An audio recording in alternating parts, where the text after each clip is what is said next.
You are listening to That's Not the Finish podcast, a no-holds-barred pro wrestling podcast perfect for getting your wrestling fix.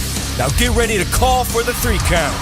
1, 2, 3. And try not to get DQ'd. Because here are your hosts. Hello and welcome to another episode of That's Not the Finish. Today we have John Bad Bones Klinger here with us. Hey, good to be here. Thank you for having me. Thank you for coming on to the show. I know that we had a little bit of a couple of delays, but now we finally got you on. We had some issues. No, actually, I had some issues because, I thought you were based in the UK, which would only be like an hour for me, an hour back. But yeah, as you told me that you're in New York, or the New York time, that kind of confused me pretty much. I know. Yeah. It was, we were right across the pond. Sometimes I can be a stupid German. Yeah. Nah, it's okay. Sometimes I can be a stupid American. Alrighty, so for today, we're going to kick stuff off here with Dom. So, Dom, go do your thing. How you doing today? Hey. All right, so where did you start your training, and who are some of the people that you've trained under? Well, I started my training in 2004 in a German based promotion. It's called ACW. That was one of the only training schools we had. So I had to drive 3 hours to get there. Then had a training about 2 hours and then drive 3 hours back. And the first time I went there, I was actually calling the trainer before. So I drove all the way there, and then they told me the trainer's not here today, so please come the next time. Yeah, it was pretty good. Saying that, I started there, have been there for 3 months. Then I got to know Lloyd Anoy, and he trained me. I went to the States, and he trained me for 6 months. Then I went back to Germany. And I trained under Carsten Kretschmer, who is based in Hamburg, in the north of Germany. He's got his own training school as well. It's called the Nordisch Fight Club. Yeah, and that's how I started. Okay. And you said that you trained some time under Lloyd Anoy. Yeah. How was it training with a family such synonymous with wrestling? The Anoy family, such a big name in the wrestling industry. How was that? It was amazing because the knowledge he has and the stuff he was able to teach me, I wouldn't have known anything of that if I just have trained with the guys I started with. So it was an honor to train with him, and we actually became really good friends. We were texting now every now and then, and the last time I've seen him was last year, and that it makes me pretty happy. And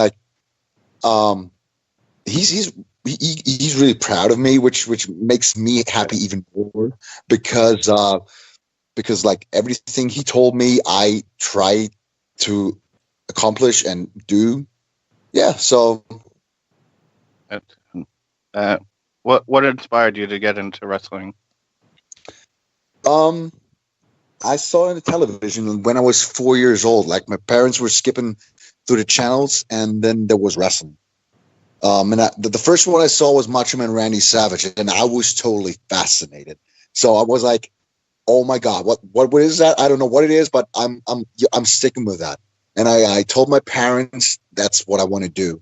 So I tried to rip my shirt off as Hulk Hogan did, right? So yeah, but 4-year-old, never it's strong enough to rip a shirt off. So my mom did cut it with some scissors, and I ripped it off. Yeah, and then like I said, that's what I want to do. And at first they were like, "Yeah, kid, just talk." But I had a dream, and I set a goal, and I never let go of it. And when did you feel that you finally broke out in the industry and made your place where you wanted to be? Like I said, I started in 2004, which was when I was 19, because before, there was a big boom in Germany. It was like the CWA time with big Otto Wanns. But when that stopped, we had like not really much going on here. So I was looking for some schools and stuff like that. And I tried some other stuff. I did amateur wrestling. I did jiu-jitsu, and I played actually football as well, like soccer. But it wasn't really that what I wanted. And as I finally found that wrestling school, that was my time. So I had to go there. Okay. What would you say was the most brutal match that you've been through so far in your career? The most brutal match. Let me think.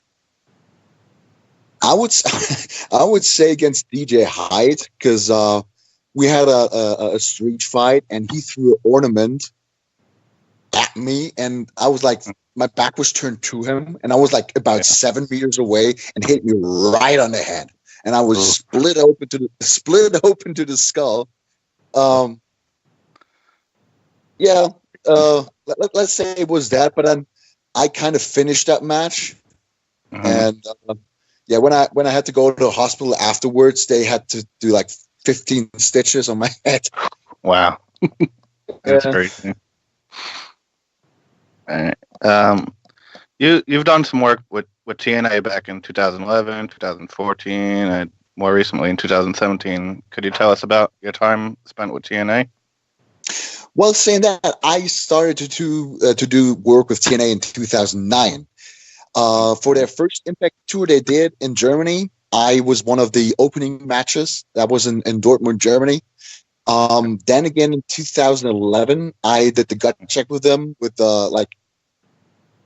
what they had in the UK. Yeah.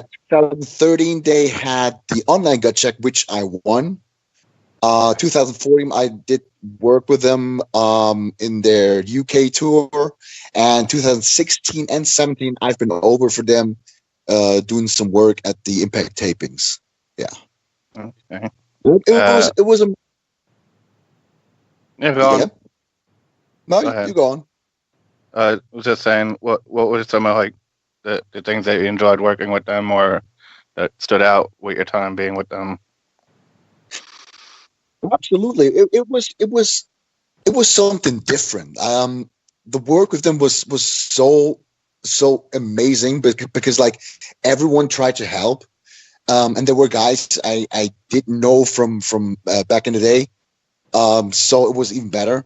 And then like in 2016 and 17, Al Snow was still there, and I know Al since 2008 right now, and I am one of his trainers at his Al Snow Wrestling Academy in London, which expanded with OVW now. So that was pretty cool, because like working with somebody you're friends with, it makes it more enjoyable. What was it like working with some of the big names like John Morrison and Christopher Daniels, Samoa Joe, Brian Cage, guys like that were already absolutely amazing, because like those were the stars, and normally you think like the stars don't want to do that much, but like let's say they work their asses off, and you know they try to help you as much as possible. I you know, like I would never have thought. Sorry, I would never have thought that like I would have such amazing matches with them, because like they didn't know me, but of course I didn't know their work. But like John Morrison, when he was over, he took so much time that he like skipped catering just to talk with me, to find out what we can do. He was totally into it. So I'm really grateful for that, and I can really thank each and every one of them for helping me to get better in the ring. That's good. You also did some work with Jeff Jarrett's promotion, Global Force Wrestling, and you actually had a match against Nick Aldis for the Global Force Championship. How did you like working with Global Force Wrestling, and how was it going against Nick for the Global Force title? That was great stuff. Because I've been friends with Jeff Jarrett as well for many years now. So when they were over in the UK, I got asked if I want to be part of that, which I felt really honored. And working with Nick, I worked with him in when was that? 2006, 2007, maybe 2008 at All Star Wrestling in England. So we knew each other for a longer time. So having a chance to work with him on another level, because both of us have grown. So that was like a totally another experience to be in the ring, because now you knew how to work. Now you knew how to react to the people instead of just back in the day when you were trying stuff. That was amazing. And seeing where Nick Aldis is now, I would love to face him right now, like these days.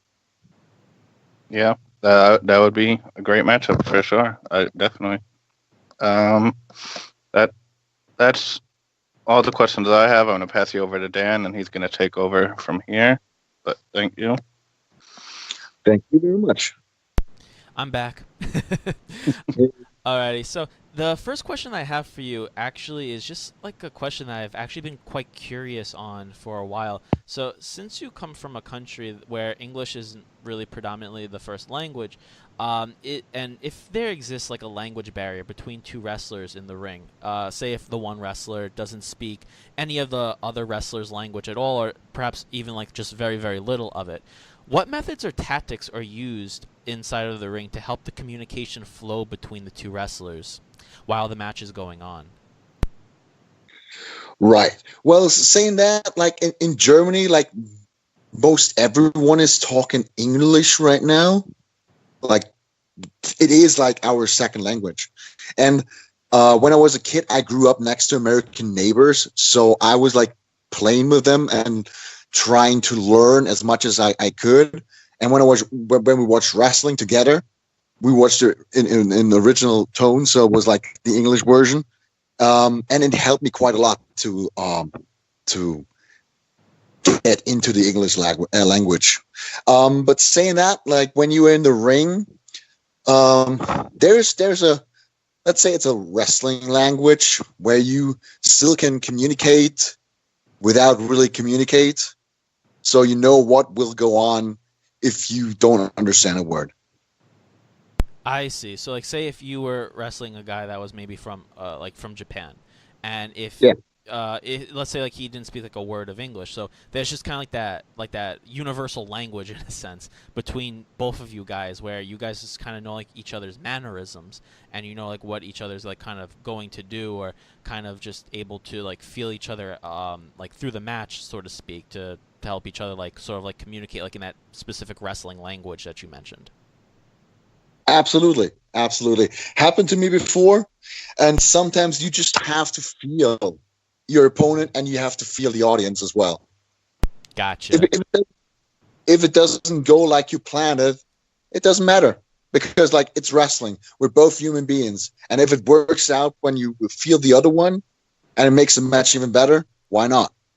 Interesting. That's really informative to me, because I was always wondering that. But yeah, really, that's really awesome. So currently you are wrestling on the German indie scene.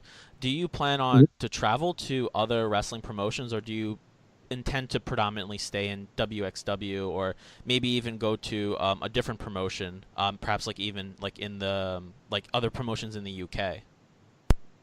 Oh, I am at the moment I'm pretty much in the UK. I just came back today from a show yesterday in the UK. I work for Defined Wrestling at the moment, which is on YouTube every Sunday at 8 p.m. English time. Ah, I see. Okay, so you're brand new to the UK scene then? No. The first time in no. I've been in the UK scene since 2006. Oh, gotcha. Oh, wow. Okay, so definitely a veteran of the UK scene. Yeah. Uh, Yes, yeah. so like I've actually just been like learning about like a lot of these German wrestling scenes, like German Right. sorry wrestling promotions. So like how would you say that the German wrestling scene stacked up in 2018, and like where do you see it going in 2019 this year? It is booming at the moment. Like the crowd audience, like the audience gets even bigger and bigger, like by show to show. Um, like it's you can compare it to the UK scene definitely. Like you've got pretty awesome talent. You got awesome shows. Like WXW is putting on like an amazing product. Um, with their shows they put on their network. And you've got German Wrestling Federation, which is like based in Berlin. They have an amazing product, and they bring in like in January they bring in Brian Cage, Paul Linden. They had Bram in December, and they always hit big, and like they have like monthly big shows, and right now they have like 2 seasons of their series. It's called 3 Count on Amazon Prime Video. Interesting. So wow. yeah, it's like a series you will watch, and it will be mixtured with wrestling as well, which is pretty good. Love it. That sounds amazing. I definitely want to check that out. So Check it out. with the German wrestling scene, like how you just described it, how it's booming, do you think it would ever like rival the competitors in the UK, or even perhaps even like the Japanese scenes anytime soon? Absolutely. Like I said, you can compare it to the UK scene at the moment, so it is on the same level. And like audience wise, like you got like people in like for like 1,000 or 1,200 people and something like that, and it gets more and more by show to show. Definitely seems like it's growing at like a really like fast pace too. So I definitely think that it's. I think like a lot more people are going to be watching German wrestling too.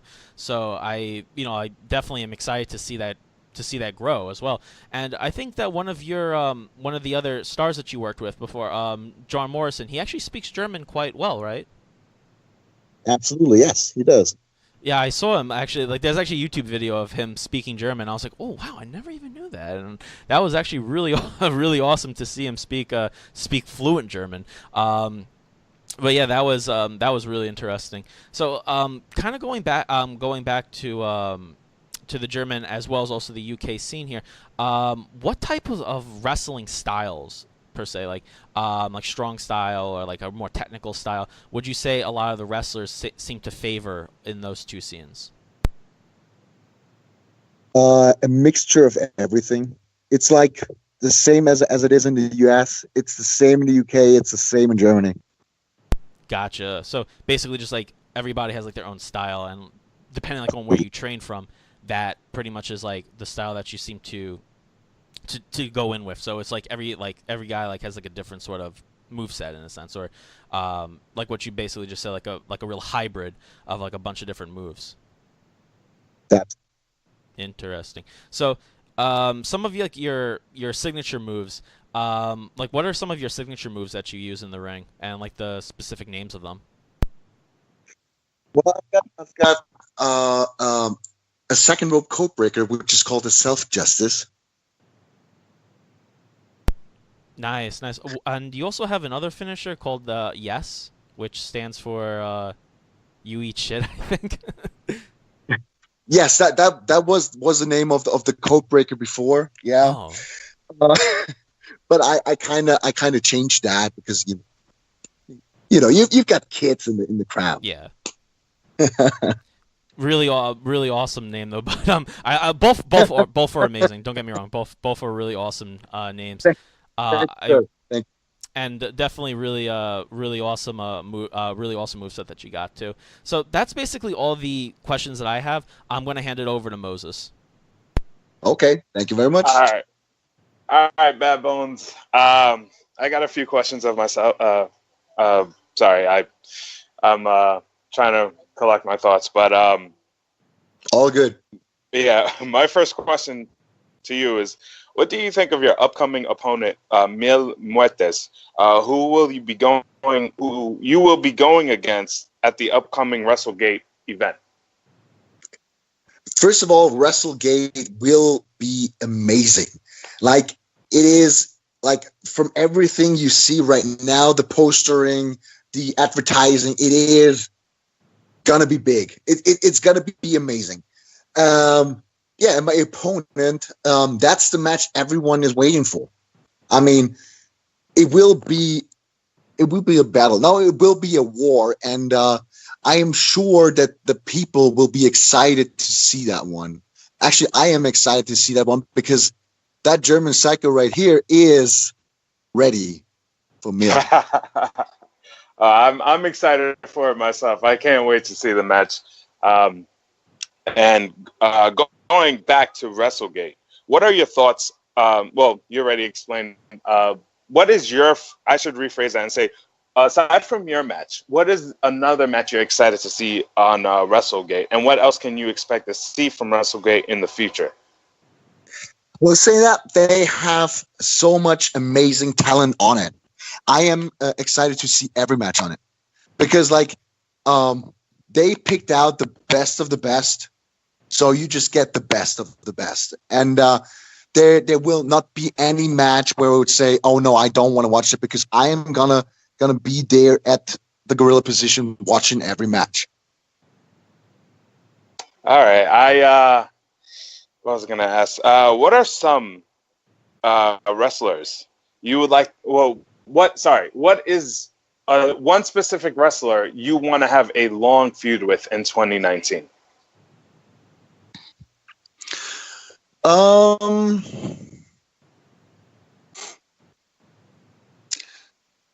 would actually love to have a feud with, like, Bram. Yeah, Bram. Like, Bram is one of my best friends, and I know him for such a long time. But, like, having a feud against him, I think that would, like, put an edge on the whole thing and would make an amazing story. So whoever wants to do that, I'm totally up for that. All right, and to piggyback off of that question, what is a dream match you've always had, even before you even before you got into the industry? You looked one day and you said, "That is the guy I want to have a match with one day in my career."